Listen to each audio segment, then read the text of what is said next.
Hey, legends, welcome back to the Mason Cox Show. We've got a big episode ahead of us. Carlton, the close game finishers.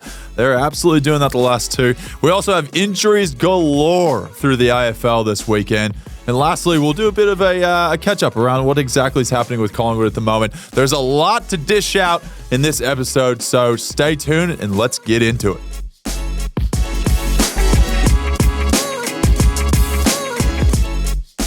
Okay, let's get into it. It's been a big round. It started off with a very close game, but before we get into those games, I want to introduce Brayden Cox to the pod, the man, the myth, the legend. Welcome. Jeez, real quiet weekend from you this weekend, Mace. No incidents, no nothing. Jeez, we're just recovering. I didn't even get the jumper punch from Brody. I just realized this. What am I doing? Jeez, he went light on you. I think that was a really good battle, but we'll get into that later on. I want to start this segment back. Yep. I'll put you on the back foot because I'm not sure if you got a clanger. But do you have a clanger of the week for us? I'll let you go first on this one, but this is good because I think you've got one in just prepped ready to go. One in the chamber. Yeah. Because one in the chamber. I was yelling at the TV all weekend because they told us they were going to, invest heavily into the goal line technology. And I don't know what they did. In my head, I put a tweet out that I think it's just an extra bloke squinting at the screen inside the hub going like, I don't know. Let's just go with whatever he said. Yeah. But Umpire's call. Umpire's call. I think the easiest, most logical thing you could at least do, do something, but just put a camera between the goalpost and the behind post. You already got them between the goalposts. Might as well just double up. Just add another two cameras either end because there was so many moments from the weekend where they're like, was it marked? Was it juggled over the line? We don't know.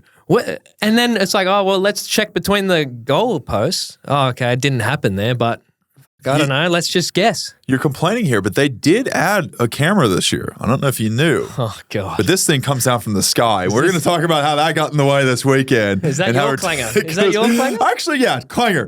We'll go clanger with this one. I was going to say it was going to be someone else going WWE-style Undertaker on someone else, but we'll go Channel 7's Spider Cam is what they call it, that floats through the ether above the MCG. And the fact that over the weekend in our game, it was in the way and got hit by a football and was decisive in probably whether or not someone takes a mark. So they just played on. It wasn't even like, hey, we should probably stop the game. Something, out of the norm probably happened. No, they just hit the camera and we acted like it didn't go on. We just decided to play through it. And I think it was the first time I've ever seen Horse laugh. After the game in the press conference, he's just dead serious face the whole way through. And then someone said, oh, did you see the ball hit the camera? And he lit up. He was like, yeah, maybe just move the camera higher. And he was maybe use Zoom. Right Zoom, that thing that we cameras have. We could use that. That'd be pretty cool, wouldn't it? Ultra Zoom's another thing. We'll get into that later in the episode. Man. There's a lot of just hints off the top. There's a lot to cover, Brayden. So we'll get straight into it. We got Carlton versus Richmond. Big game. Thursday night footy. Yes, Thursday night footy. The classic opening round, which is not opening round anymore, that we all love.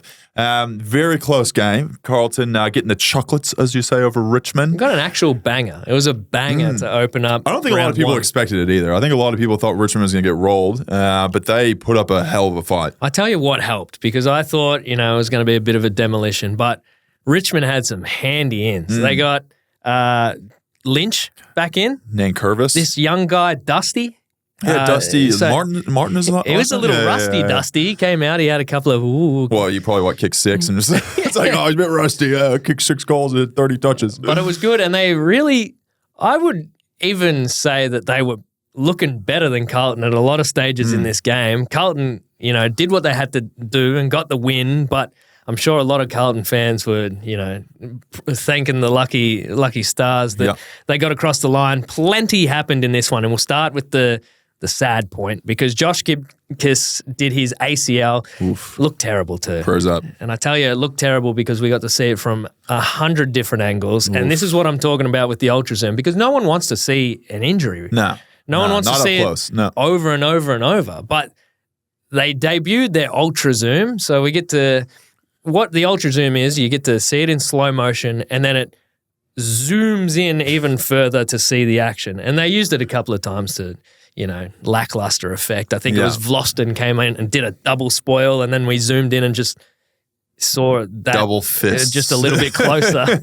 But yeah, poor Josh Gibkiss did his ACL and ultra zoomed right in on his knee as we got to see it tear apart in slow motion. And it's something that I believe we do not need to see. No, I think that's. I don't think it's something we all sign up for whenever we say we're going to watch the footy. It's quite gross. If you're eating dinner during the footy, that's something that you definitely don't want to see. But plenty more happened. Plenty more injuries for Richmond. Dion Prestia unfortunately did another hamstring. He's important person for their team too. Very important. Yeah. And was playing good footy. Unfortunately, another hamstring. Has got a long history of hamstrings. So he'll have some time on the sidelines. And Tyler Young, concussion, something that you never want to see and something that's very serious in our game. Yeah. But there were some moments, we were talking about goal line technology. Nick Vlosten. It was Heath Shaw-esque. Such an interesting one. Yeah. The game was right on the line and Richmond was standing up after just being bombarded by. And they had injuries. They had like less people on the bench. They were going back and forth. The lead was changed that many times in this game, and then you get to this goal, and this is like a real deciding kind of. Either this is going to deflate the hell out of Richmond, or like it's going to be a bit of a thing that galvanizes everyone. And it felt like it was just coming because it just kept building up. That like they just had repeat inside 50s, and then Charlie Curnow gets it in the goal square, and it's like, oh, here we go. He's gonna kick this one out of the stadium. To the third tier. He plays on, but Nick Vlosten is aware to it and chase down tackle from behind, and we get a goal review, which is anticlimactic. But we watch it, and it kind of looks like it changes direction when it goes past his boot. It's falling in one motion, and then it changes direction as it goes past his boot. Like someone touched it. Almost like he kicked it. Almost like it touched his foot. I feel like this one, it was given inconclusive and then we went on with it. And so it wasn't a goal, which was a massive, awesome result for Richmond and Nick Vlosten. Obviously, they didn't win the game, but they stayed in the game for that moment.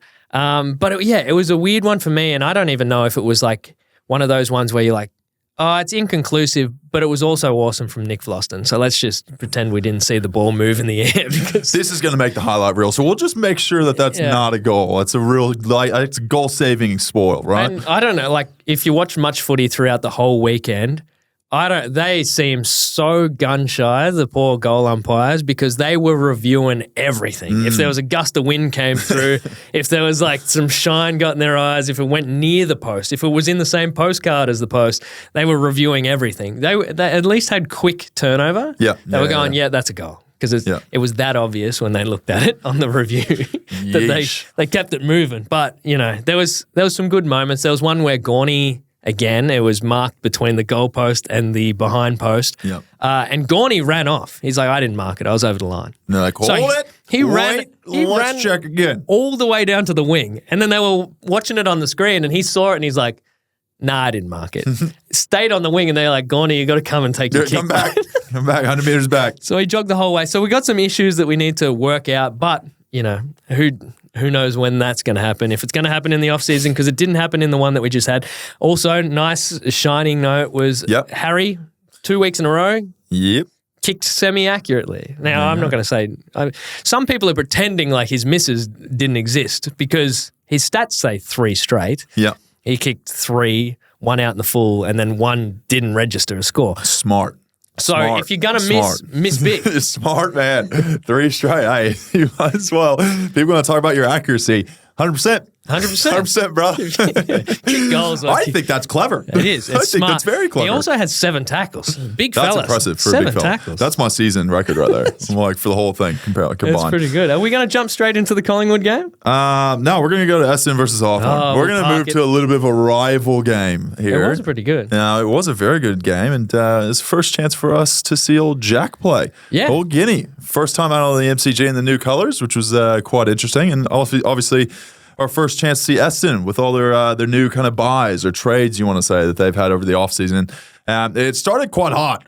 We talked about this. I kind of mentioned it at the very beginning about a bit of WWE, kind of McGraw and Sicily. And, it was interesting. He got pile-driven into the turf. Yeah. It was an interesting start, I want to say, just go after him and then throw him down. Then it came a little bit of a melee, as you'd say. Yeah. It wasn't quite the line in the sand game where haymakers were going left, right, and center. I think that's about as close as we'll get nowadays. Yeah, it was pretty tame. But, Sicily did get a cool little, like, I don't know. It was like real leverage. Judo toss style move on McGrath. But it was very interesting. I love having Sicily back. I feel like Hawthorn is going to be a very, very annoying team when they get good because they're packed full of a lot of chirpers. But we like to see it. I love that. Watching Sicily play. He just brings so much joy and energy to the game. Like, even if you love to hate him, you still love watching him. At least you got some emotion towards Hawthorn. 100%. And then, Jack Ginnivan, boy, oh boy, he started on fire. He had 14 touches, 2 goals in the first. He did the celebration. Yeah, little snap from the pocket. Which was cool to see. But, he did go a bit quiet in the second half, and we had Kane just popped out of nowhere, like a wild Kane appeared, and he started saying that the second half he slowed down because Guinea decided to wear a long sleeve jumper. It was a hot day. Yeah. So he reckons he overheated with the long sleeve jumper. King Corn's just trying to find something. He's stretching. Trying to find a needle in a haystack, isn't he? He should go.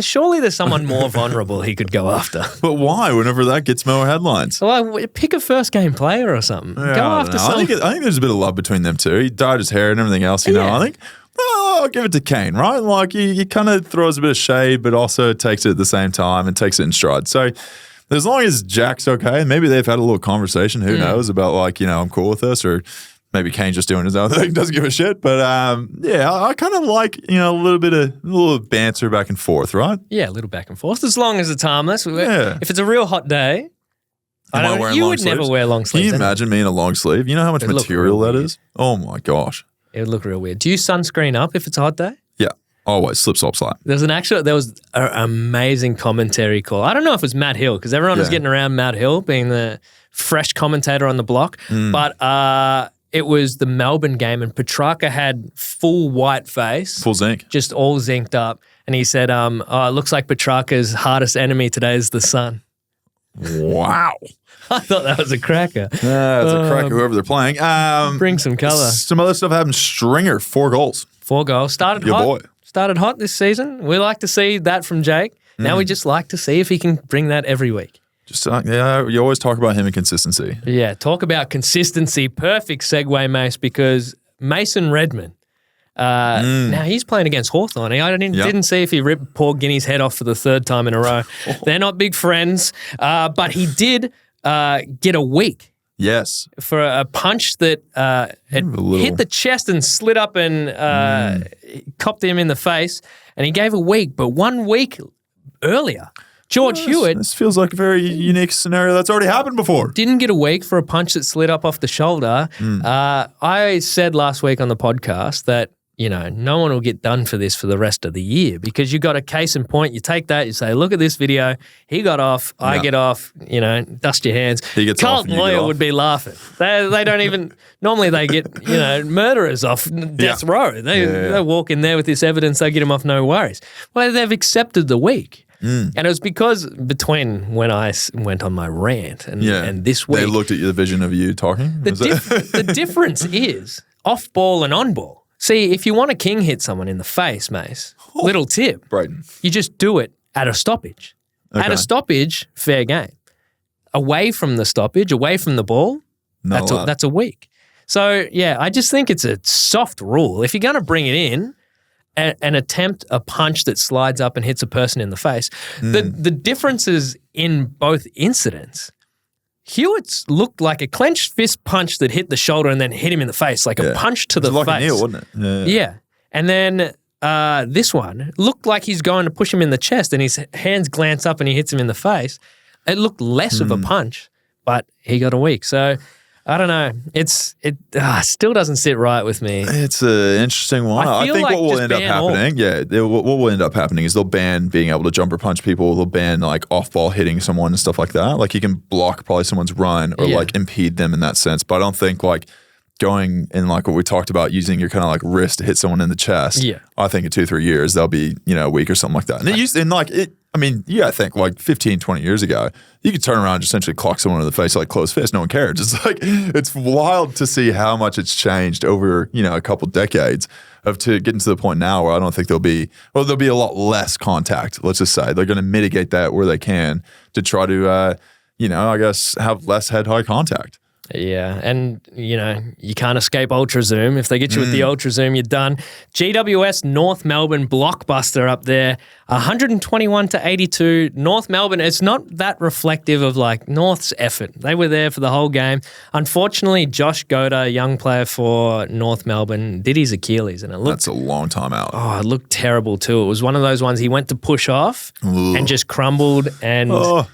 Yeah, it's... They say whenever you tear, it's all of a sudden you just you think something you just can't put any weight on it, and you're just kind of confused. It's not instant pain, but it's just a real weird feeling. Yeah, you feel for him. So prayers up to Josh Goda. Hopefully the recovery is smooth. Jesse Hogan kicks 6. Is he going to win the Coleman this year? He's on a fair pace at the moment. He's pushing it, isn't he? Oh, maybe he doesn't get the love he deserves. I don't know. But I think there's a lot of big keys kicking it, good goals this year, good packs.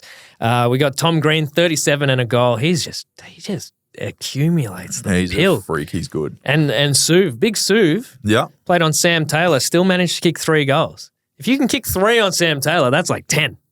So, and Sam Taylor still managed to have a really good game, obviously. Yeah. They're both good players. North Melbourne, plenty to be excited about. I reckon they've got that many young, talented players on their list, and you just pair that with Clarko, and it has to click. So at some point, I think it will, yeah. I think scoring 82 points away from home at GWS's home ground, that's good signs.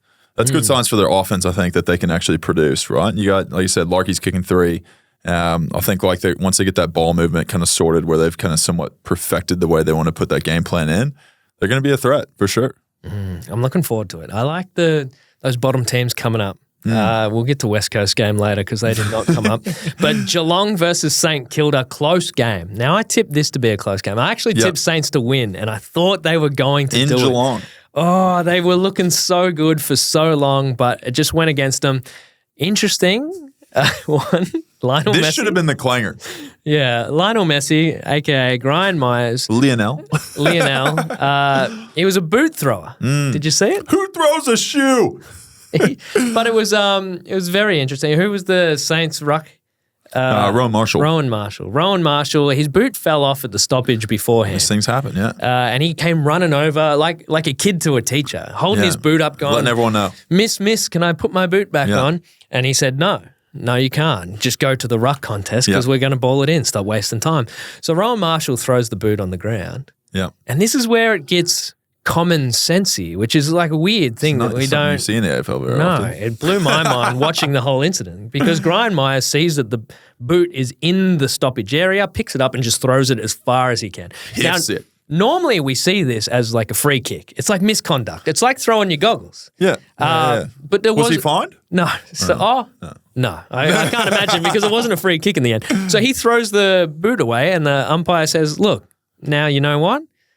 Go get the boot. Did he make Graham Myers go get the boot? Yeah. And then he's like... Oh, that makes me so happy. He's like, I'll let Rowan Marshall now put on the boot. Now we're wasting everyone's time. So Rowan Marshall gets to put his boot back on. No free kick is paid. So that's, he went right down the middle and we just got some common sense and we got the ruck contest. Jeez, I would have took some extra time to put that shoe on. Just a little breather, maybe get the water person to come over, a little spritz of water, get the towel rubbed and everything else, True.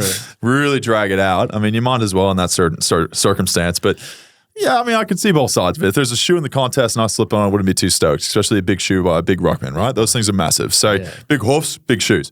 But yeah, at the same time, you got to throw, there's a bit of respect. Got to have a bit of respect around it. Can I ask you something about the rules, which I have no idea. But you want to ask an American that doesn't... Yeah, okay, yeah. Because you're the first port of call for this.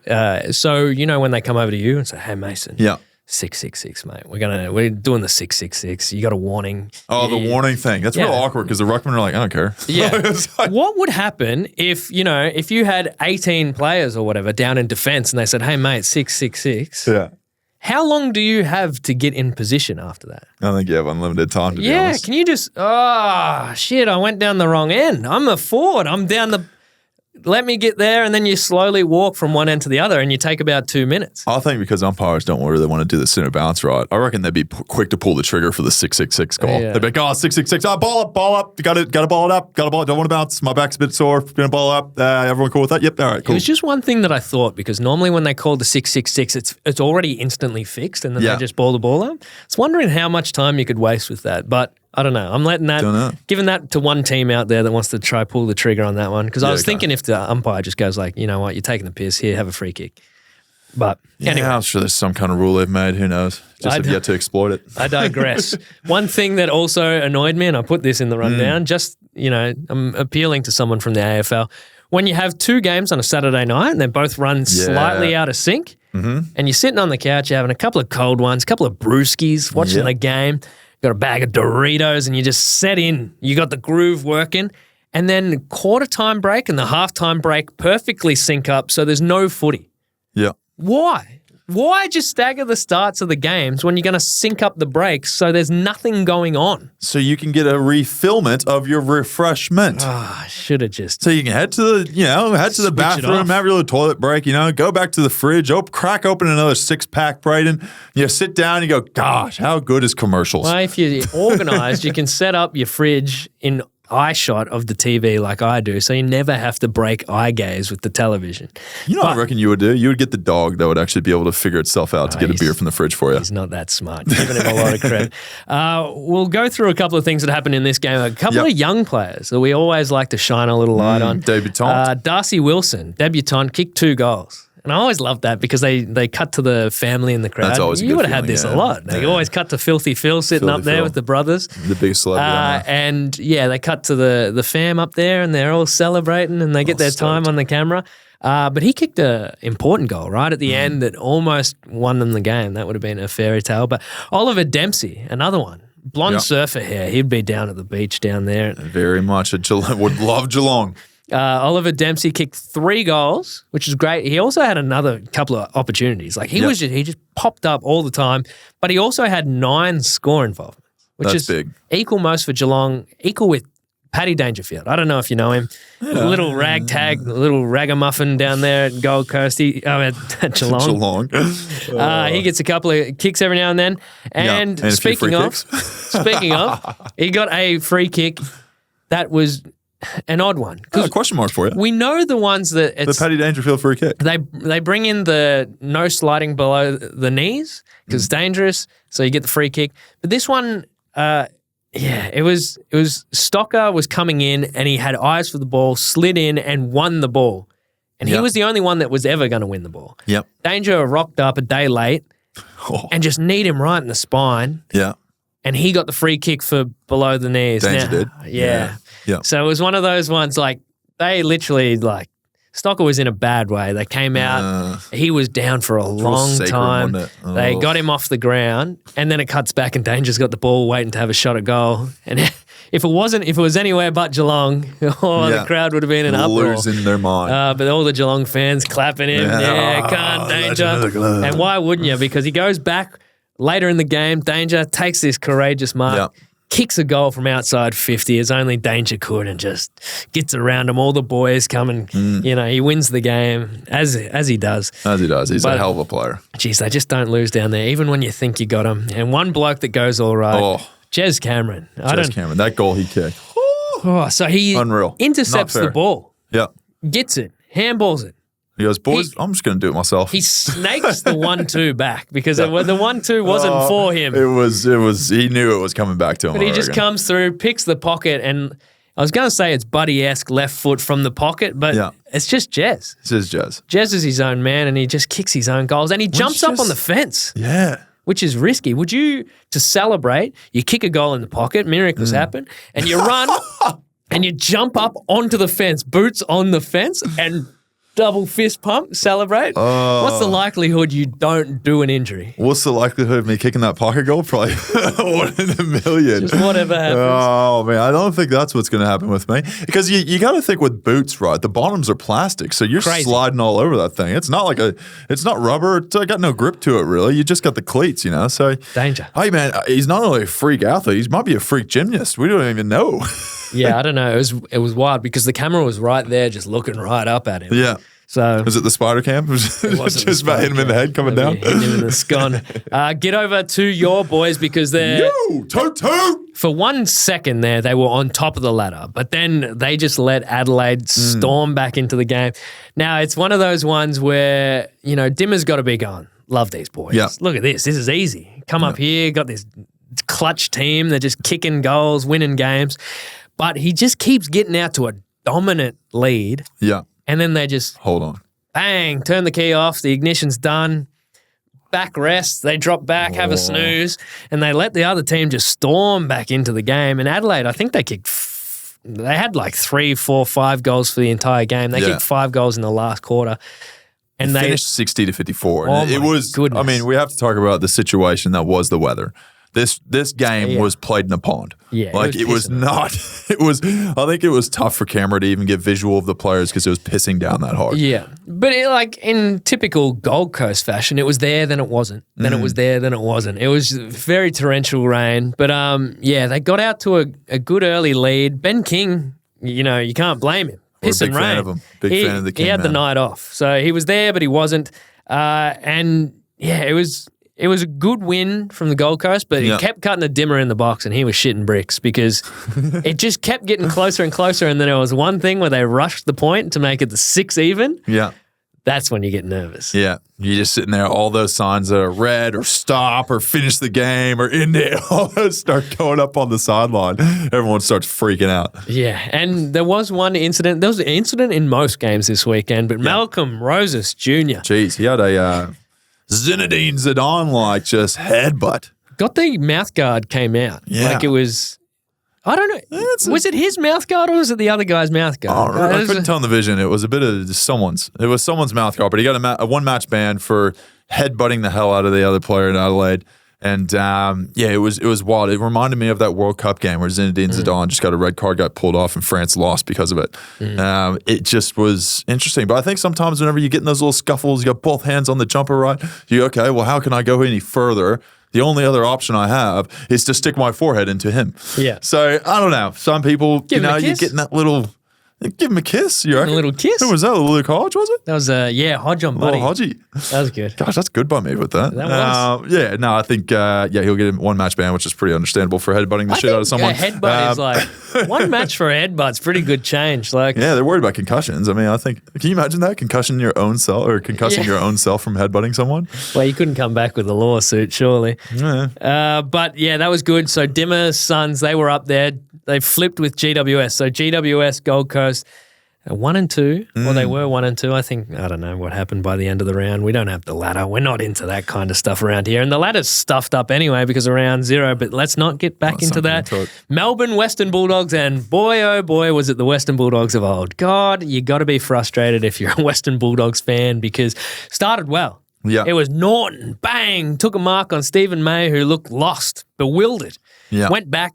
Bang, put it straight through the sticks. Came out the other side. Ugelhagen, Specky goes back. Bang. You're like, geez, Bulldogs. We're on here. On. And it's their key forwards that they want to see shine. Well, that was kind of about it it kind of, fell off from there.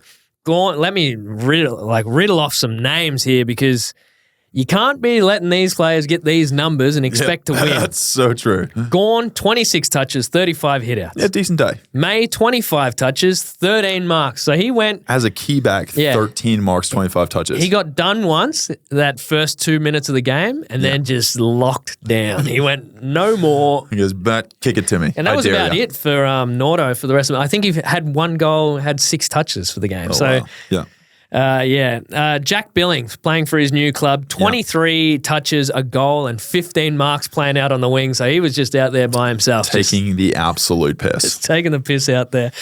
Talking about, that's Christian Petrarca. Don't have a segue for that. Track. Patisserie.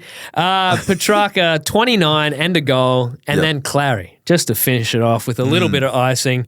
35 touches, and there was a nice moment late in the game where he could have blazed away, kicked the goal, did the team thing, set up one of his teammates, ran off the ground to applause from the crowd, and he got a hug from Goody. So that's all positive signs, all that feel-good stuff. I saw that vision. Sitting down with a big smile and grinning on his face. I mean, it probably helps that you're probably up by 40 at that point. But, getting clapped off by your own fans, it's got to be a good feeling, like you belong. So, I'm sure he's pretty happy with the way he played, and Melbourne's pretty happy with the way they dominated on the day. And, they're going to be a tough team to beat. They're up there, man. They're one of those teams that when they're firing on all cylinders, especially those players that you just mentioned, it's going to be almost impossible to beat them. And James Harms, it was the Nut Cup because that's his nickname, Nut. James Harms. Yep. So it was the Nut Cup. They're all playing for the Nut Cup, but unfortunately, his team couldn't get the win. His old team did.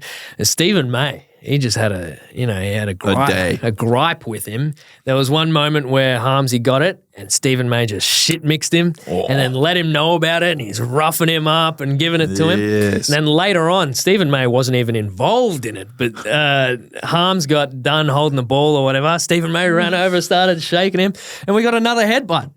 2 headbutts in the one round. Nut headbutted him in the face. Yeah. And I don't like this part when, you go in and you're the instigator and then you get headbutted in the face, probably because you deserve it. And then you start going, he headbutted me. Oh, it was me. He hit me. I want the free kick. I don't know, but you do what you do. It's ruthless out there. It is. But yeah, the Nut's going to get looked at for that one. We're looking at shining. We're looking at silver linings for Western Bulldogs. But we had Riley Sanders out there, which is the prize pick for the Western Bulldogs.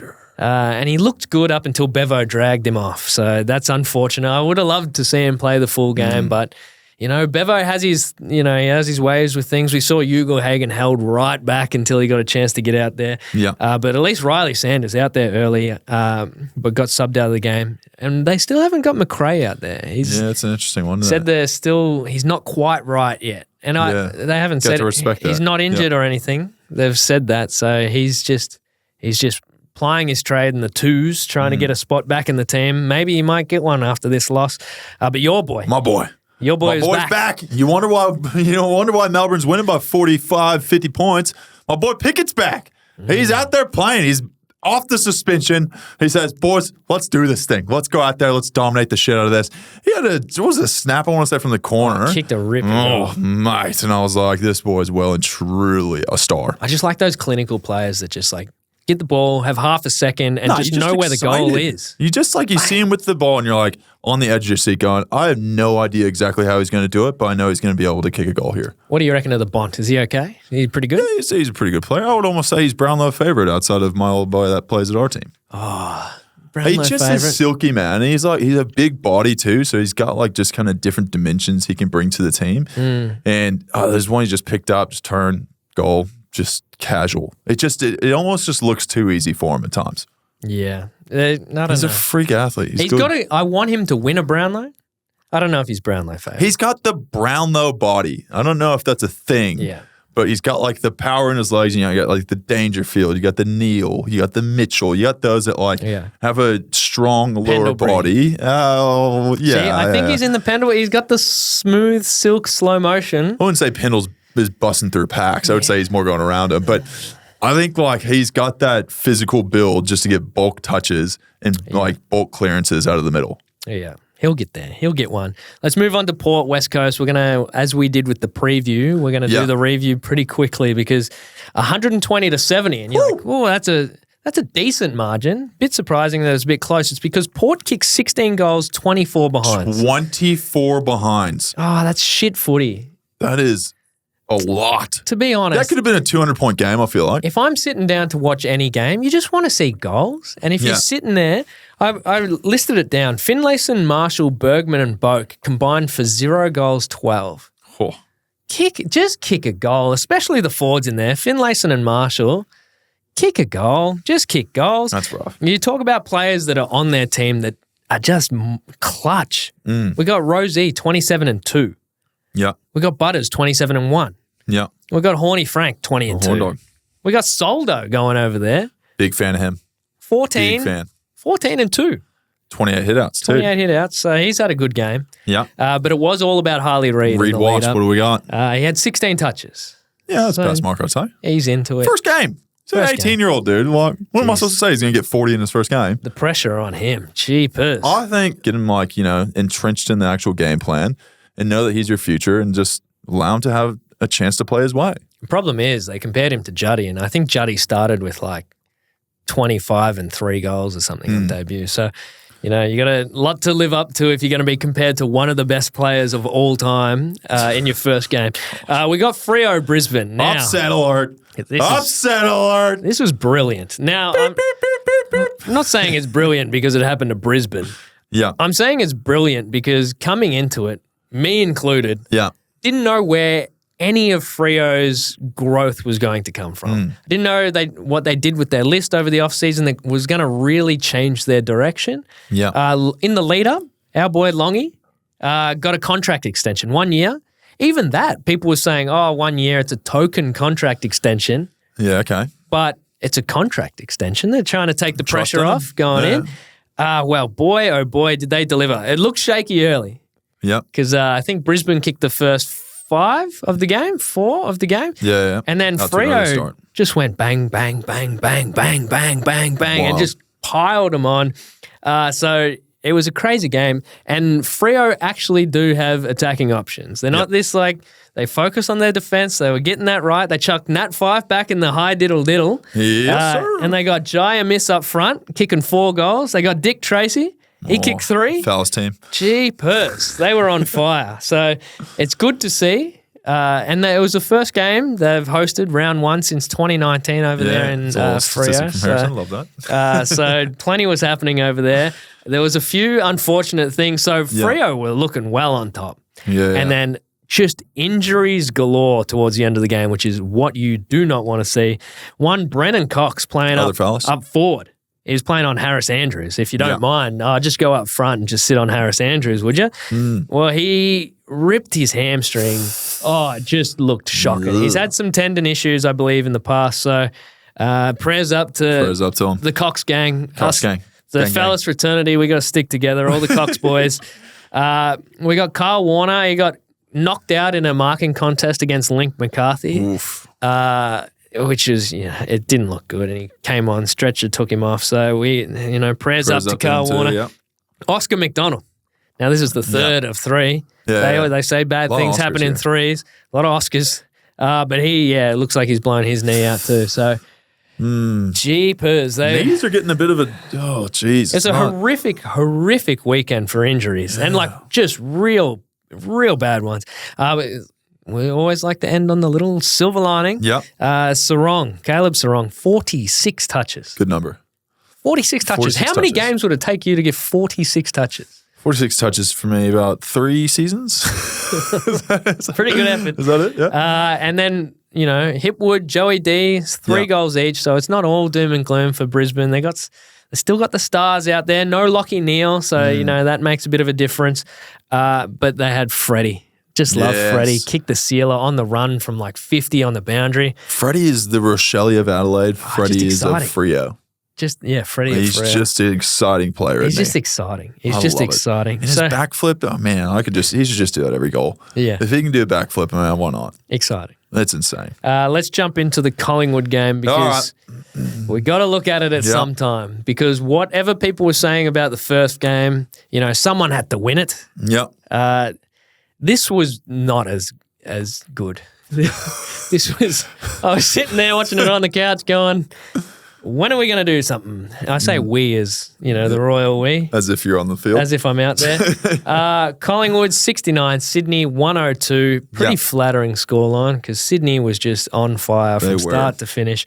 The pressure. I've never seen a game where defenders and stuff trying to clear the ball just kept kicking it to the opposition players. That happened a lot. A lot of switch kicks, went straight to Sydney, Joe the Goose out the back. Yeah. Bob's your uncle. I think they kicked 7-5 from turnover. The turnover game was horrific. Yeah. But plenty to dissect out of this game. This would be fun for me. Let's not get too doom and gloom. I'm starting nice and soft. Let's talk about your ruck battle with Brody because out of all the areas where you were behind. Yeah. The ruck and the centre clearances were somewhere where you excelled. So you and DC taking on Brodie, I would say that you won that battle for the night.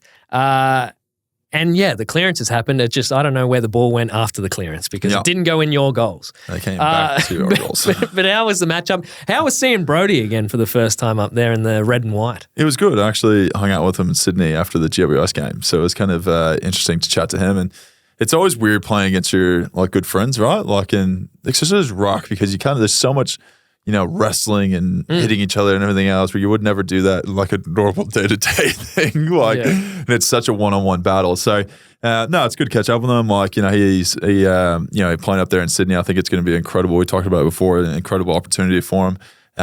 You looked at last week, a lot of people were looking at that matchup between him and Max Gawn and was able to execute. And, he's going to have an incredible year, I think so. And it is weird playing against your friends. I still to this day will never kind of understand it really or know, I guess, what's the appropriate protocol. I think there at one point I was sitting there and he's up behind the ball. I'm just kind of like grabbing his hip, pulling him back here and there, just kind of like screwing with him a bit.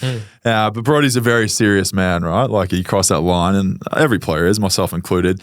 And it's just like straight down the line, like friendships are kind of out the door. You don't have any small talk. It is just business, right? So, but no, it was an interesting little experience to play against Brodie. I've trained against him for 7 or 8 years in training, so you kind of like know what he does and like knows little kind of tendencies, tendencies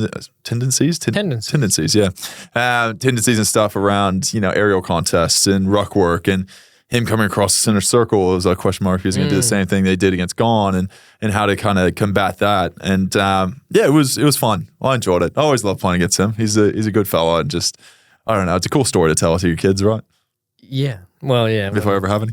Have kids. If I the other half. Yeah, got to have a partner. There was a nice shining light out of it. Finn McRae got his opportunity out there, AFL level, and he was great. He's good, yeah. He just got his hand on the ball and he was clean. Yeah. Where a lot of players struggled with their hands and by foot, but he seemed just really clean and used the first option, just did the small things right. So it was awesome to see him out there playing, in the senior side. Yeah, Craig, I think, mentioned it in the week going into it that he was going to get an opportunity to play, and he's been playing above the level of VFL, and it's good to be able to see those people be able to get that AFL opportunity, and he's trying to make the most of it. So it's good to have those players that come as a sub be able to inject that energy in, especially playing that scenario of the game where we weren't up by a lot. We needed a bit of positive energy and someone who is desperate for a role within that team, and he came in and did well. So it's great to see him get that opportunity and take advantage of it, because it's pretty easy to say, but it's another thing to go do it in front of thousands of people, right? Like you can sit there and go to a VFL game, play really well, but then to move up to that next level of AFL, it really is a whole different ball game. How quickly the game comes at you, how clean everyone is, how fast everything kind of moves is a very different experience and level to playing VFL. So it's a credit to him being able to rock up and be able to show what he's got. And Shooter got his first goal. Shooter got his first goal. Let's go, baby! Big fan of that. That's pretty good. And he kicked the second one. Snap too. It was a nice little over the shoulder. He kicked the second one after the siren. He did, yes. Good to see Shooter get a goal. I think you always have those moments of someone playing their first game or someone kicking their first goal that give energy into the group. And whenever Shooter kicked it, you get the whole team around you, and that's what builds camaraderie, right? Like, that's what builds a team culture, and being excited for other people's successes. And Shooter being a someone who's quite experienced in AFL coming to the team and being able to have those firsts again at a new club is pretty cool. So I'm sure he would have wanted to probably kick one against GWS and wanting to get his first goal then. But it was awesome to see him get 2 over the weekend. So Schultz kicked the second goal after the siren, and the whole team got around him. Yep. Now, we are used to seeing the fly philosophy in a winning team, because most of the time you guys have been winning over the last couple of years. Yeah. Is that something that's, it's win or loss, that culture that's preached to the team?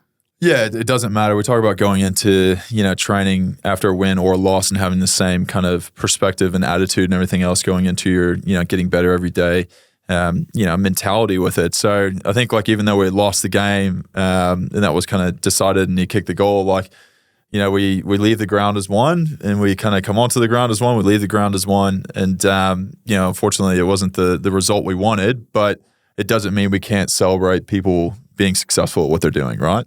And I think like kicking goals is one thing you look at is how close knit is the group, how many players go to that person and celebrate with them. There's little things like that really show connection in the team, and maybe it's something that can really spark a team. And I know we talk about kicking a goal or a spoil in defense and someone picking someone up off the ground, things like that, that really kind of give that team first mentality that we kind of highly value at the club. So if Shooter kicks a goal and we're up by 80 or we're down by 80, or whatever it is, it doesn't matter. We all want to get over to them and celebrate with them. So that's kind of, I guess, the behind the scenes of that experience after the game. As disappointing as a loss is, it's great to see that sticks around, win, lose, or draw. Yeah. Have you had a chance to kind of dissect what's happening? 0-2 to start the season. Everyone's on the, collie wobbles are back. We're doom and gloom, and, you got the hangover and all that. The memes are rolling out left, right, and center. Have you had a chance to dissect what's going on at the Pies at the moment? Yeah, I think like over the weekend, the turnover game, we probably didn't handle the pressure as well as we would have liked. The turnovers killed us a lot out the backs. It's going to be tough to be able to beat a team whenever they're just getting, uncontested marks in the goal square and being able to kick goals. So, yeah, I think there's little things we'll talk about throughout this week of, how we can tweak the way we're going about it to be able to best maximize, our impact in the game. But you got to look at the opposition too, and Sydney and GWS, two very good teams that have been at the top of the ladder for a long time.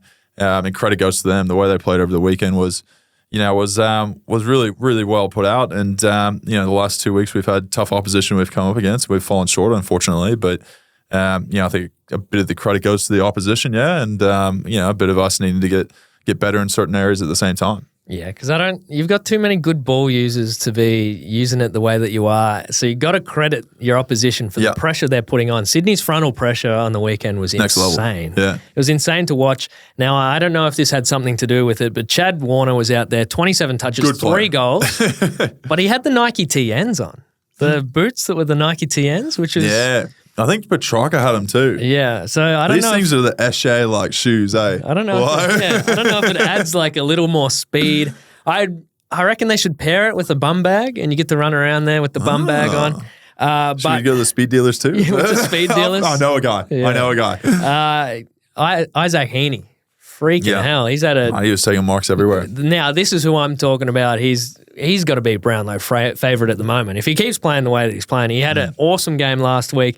This week, followed up, 29 touches, 2 goals. He's got to be the best out there in the winning side. Dacos, 37 touches and a goal. Did his bit. Yep. Had a crack.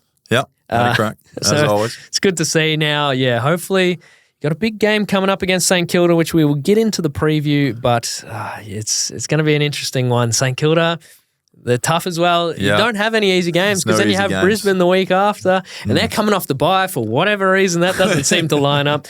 But let's not get shitty. Let's jump into an amazing, coup for the AFL, because we heard about it every second of every game. The broadcast commentators were saying the AFL is going to break the all-time attendance record for a single round of football, which they did, 413,405. Wild. That's a lot of people. I mean, it's a credit to the fans for showing up. I think people always talk about, I guess society now going more into the technology, watching at home, watching on the couch and all that kind of scene. But it really does speak for, I guess, the atmosphere that footy provides, whether it be family atmosphere, whether it be drinks with friends, going to the pub beforehand, go and watch the game, coming home. My experience in Melbourne, it's so entrenched in society here, like footy. Like footy is just absolutely loved. And to see so many big, audiences over the weekend was pretty cool. And just walking around and we trained near Richmond and near the MCG, and just seeing how many people and how many cars and the energy around the place. It was cool. It's like that feeling of footy's properly back. People were excited. They got the scarves and they're showing their colors and everything else. And 413,405 people. For a weekend of footy is pretty incredible, and it wasn't even the first game for some of these teams. This is second game for some of the teams on the list. So yeah, it was awesome to see that kind of number. It's awesome to see fans getting out there and being able to experience it live, and filling out stadiums, because as a player, there's nothing better than playing in front of a big crowd, in front of a big stadium. So if we can continue to do that, I just want to encourage everyone, go to the footy. go to the footy, have as many drinks as you would play. Maybe don't have as many. Have a responsible amount of drinks Have a good at amount. the football with your mates, make some new friends, and just have a good time. That's what it's all about. Gamble responsibly. One thing I wanted to...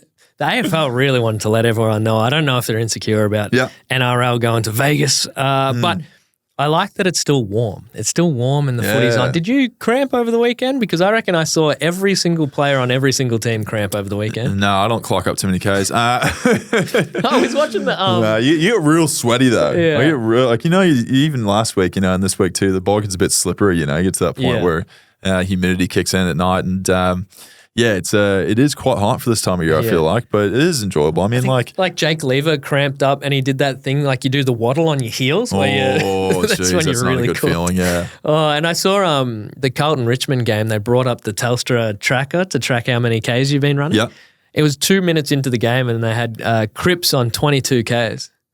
Jeez, he's clocking them up. He is just full Usain Bolt sprinting. If you'd look at those stats and go, should I put that graphic up? I don't think that's right. Can you imagine if it was like 10 minutes into the game, Mason Cox, 22 Ks? All the other blokes, you must have taken it home with you for the I week. would have screenshot that and just use that for my profile photo, I reckon. All right, let's jump into the preview because we got some bangers this weekend. Oh, yeah. Starting with St Kilda, Collingwood. Now, this is an awesome one. This is the Spud Frawley game. Yeah, cool. It's going to be... I imagine it's going to be a special moment for you out there. If they do the full blackout, you meet in the middle and do the circle. Have you even had a chance to cast your mind forward to that game and think about that as a moment before the matchup even kicks off? Yeah, I haven't really thought about the experience behind it yet. That will all kind of play out throughout the week, but it is an incredible thing. I think we all know, Spud is a human that's unfortunately passed, and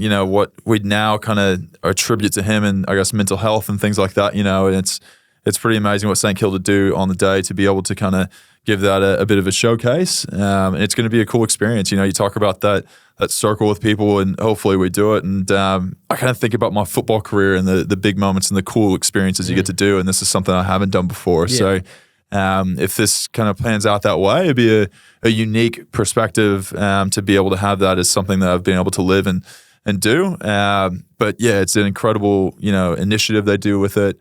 Credit to St Kilda. They do a lot of these initiatives. We talked about Maddie Rewalt Vision. They do that. They got the Easter stuff too. They do a lot of positive things in the community. So this is just one of them, and I think it's pretty incredible that Spud's family and stuff are still involved in it, and want to be able to bring attention to it. So credit to them. It's going to be a good game. Obviously, we're looking to get our first win of the season, hopefully against St Kilda, and but they are good. They are good competition, right? Like they haven't got blown out by anyone. We talk about the ladder being very even throughout, and it's not going to be an easy day by any means over at the MCG. Ross has got them playing good footy. They're a good balance of defence and attack, especially for a Ross Lyon team. We know that they're not notorious for their attack, but they're a fast team. They move the ball so quick, high pressure, sling it end to end. So it's going to be a good game to watch. Hopefully the right Collingwood turn up, not this collywobble crap that we've been dishing up. I want to jump into this next game because it's going to be a banger, and I want to say my tip off the top. Adelaide, Geelong. Adelaide win this game in Adelaide. I'll agree with you on this one. Yeah. I think Geelong had the win over the weekend. Adelaide wasn't convincing. Yeah, Adelaide lost, but they did have a big comeback there from Gold Coast in the rain and the wet. Adelaide at home, I will take them as a W. Yeah, they're a good team, exciting team, better for the run. Rochelle to kick 20. Rochelle to kick 20, Rankin to kick 20. North Melbourne versus Freo. Is this an upset? Jeepers. I just can't. I don't know what they're going to do. I don't know. If Freo come over and just play that Freo, I don't know. They kill him, but I don't know. I don't know. I'm going upset of the round. North Melbourne. I'm going Freo. Yeah, I can't. I want to say Freo, but I just want the excitement of North Melbourne winning. I talk shit about Freo for the whole off season, and then they come out and smash, the team that played in the grand final last year. I can't just say just ignore it. That's true. So I chuck it in there. Dick Tracy, he'll kick another 5. There you go. Suv, he'll still kick 5. He kicks 5 every week. Hawthorn v Melbourne. Yeah. Now this one I know what's going to happen. Yeah. Melbourne's going to kill him. Yep. That's going to happen. Max gone. How do you reckon Max? I think you get over 30 disposals on the day. Yeah. I think his follow-up ruck work stuff's going to be elite. We talked about those names that we talked about earlier in the podcast. I think you're looking at an average of 25 plus for each one of those. So maybe not May. Maybe May. I don't know. Who knows? If it gets down there. I mean, he had 13 marks this week. I mean, who knows? But yeah, I've got Melbourne just rolling over this one. Yeah, they are, the players themselves are in hot form, even if Melbourne didn't win the opening round. Sydney versus Essendon. Now, this is, I don't know, it used to be notorious with Buddy Franklin just ripping Essendon apart, but he's not there. They got Logan McDonald now. They got the O'Marty party. So they got a new look forward line, semi-new look forward line. These guys have been around for a while. It's time for them to step up. Dad's gone. So you got to step up. But Sydney v Essendon, I can't not go Sydney up at the SCG. Yeah, I'll go Sydney too. I think it'd be a pretty close game. I don't think it'll be a blowout. I think Essendon will put up a fight. It's going to be an interesting one. Like Essendon being able to, I guess, buffer the pressure of Sydney will be the big decider in this one, I think, more than anything. And if they can do that well and kick the ball around and be able to expose them in that sense, which not many people have been able to do, that's their one chance of winning this. Oh, man. Sydney still got Mills, Parker, Adams to come in. Yeah. Oh, my God. They're just going to get better. Bulldogs versus the Suns. Now, this is in Ballarat. Love that. Like, why do that to the Suns? Why? Like, why be like, fly here, is this the get on a bus, Suns? drive out there? It's like, can't you, when Melbourne teams, take a Melbourne team out there. That's out. That's where, why make, I always hate this because they'll pick like, it'll be like, oh yeah, we got a Ballarat game. Freo, fly 40 hours over from Western Australia, get on a bus, shuttle out to Ballarat, play Bulldogs out Ballarat, want the best chance of come winning back. this. Oh my God. They'll probably sit there and go, it's going to be sleeting, snowing, rainy, and sunny all in the same game. We're saying that GWS did that exact trip last year and beat them out there. Yeah, and a real disappointing showing from the Bulldogs. Who do you got on this one, Suns or Bulldogs? Oh, wow. We know where I'm going. Yeah. I'm Obviously actually the going to Bulls get on the Suns train. Let's go! Finally, Brayden. We're riding them all the way. This is for... Man, stop off at McDonald's on the way. Get a little T-shirt there. Undefeated. Top of the ladder run. Oh, that's it. Prayers up to the Bulldogs supporters. Richmond, Port Adelaide. Oh, I love the fact that we're looking at each other like, yeah. I don't know. People hold out on hope that Richmond is still good, and they did few put injuries up this week. an awesome effort. Yeah. Like on the weekend. Lynch another week, better for the run. He came in, you look at like Lynch, how he played on the weekend. You'd think he came in severely underdone, missed out on most of the preseason. He's been injured for years now, it feels like. Yeah. And he just rolled in and he played so well. That's $1 million forward. You look at him and you're like, stands up, creates a contest, kicks goals, and he was what you want. So underdone. So it's like a massive credit to what he was able to do. So you're saying Richmond wins this? Hey, if Port Adelaide kick how they kicked this week, they'll lose. Statement. I want them to lose if Absolute they kick 24. statement. I want any team that kicks 24, 25 points in a game, I want them to lose because that's boring to watch. Kick goals. There's nothing worse than if your team wins but they've kicked 10 goals, 20. It's a lose-lose. It's a lose-lose. Anyway. I've got Port Adelaide running over Richmond in this one. We'll get to the next one, West Coast versus the Giants. Another absolute banger. Yeah, well. Yeah, well. Giants. Let's do this. How many does Harley Reid get? Yeah, see? We got Reid watch. That's going to... Over 15? If he can get over up to 20? 20. If he can get up to 20. 20. Yeah. Love that. That's great. Yeah. Okay. Who's got the bias? We've got Carlton, who needs to cool down because they've been red hot as of recent. They've been just pulling shit out of their ass, and pulling stuff out of the hat, just somehow miraculously getting wins. Yeah. And then Brisbane, who needs to heat up. Yeah, they need to. Because they've had 2 losses in a row. So onto the stove. A bit of opposing experiences they need to have. Yeah. But those are the 2 that have buys this week for the round 0 experience. It's good that they get the bye leading into the Collingwood game. I love that. Well, that is the preview for this week, man. We've got a review, and then we had the preview. And now, one of my favorite parts, Brayden, our closing comments. Oh, yeah, jeepers. Now, I'll go first. I'll let you have a bit of a think here. I now, normally jump on the tail of yours. Yeah, you did the clanger at the beginning and threw me under the bus, so here we go again. Now, I learned something today, and I'm obviously not very educated with some of my AFL knowledge. Yeah. I just want to read this. This is a bit of a Google I did because I did a coaching class today. I'm now going to be accredited to be a coach. Can you imagine that? Can you imagine me trying to teach you how to play footy? No. No, it's going to be interesting. But anyone out there that's looking for a coach, shoot me a call. Hey, it didn't say at AFL level. Oh, good point. Yeah, I just want to be a ruck coach and a talls coach, right? No, that's not asking too much. Part-time, maybe. So I was told by someone that the first ever game of AFL, like officially documented, was back in ages ago, right? It was like outside the MCC. Yeah. And there was like 100 people and it went for 3 days. And I didn't believe this. I said, that's got to be bullshit. There's no way in the world that like you have a 3-day game. I mean, this is not what we call cricket. This is footy. Yeah. We do not just sit around all day.